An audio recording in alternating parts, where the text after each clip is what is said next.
Linking a bank account on Chase is a straightforward process that allows you to manage your finances more efficiently. Follow these steps to successfully link your account. Step 1. Log into your Chase account.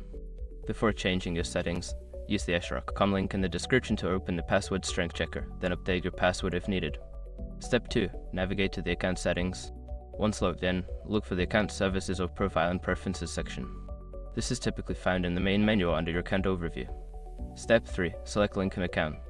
In Account Settings, find the option that says Link an Account or Add External Account. Click on this option to proceed with linking your bank account. Step 4. Enter bank account information. You will be prompted to enter the details of the bank account you wish to link. This usually includes the bank name, account number, and routing number. Make sure to double-check the information for accuracy. Step 5. Confirm and verify. After entering your bank account information, review the details and confirm your request. Chase may require you to verify the account through a small test deposit or by providing additional identification. Follow the instructions provided to complete the verification process. Once you have completed these steps, your bank account should be successfully linked to your Chase account.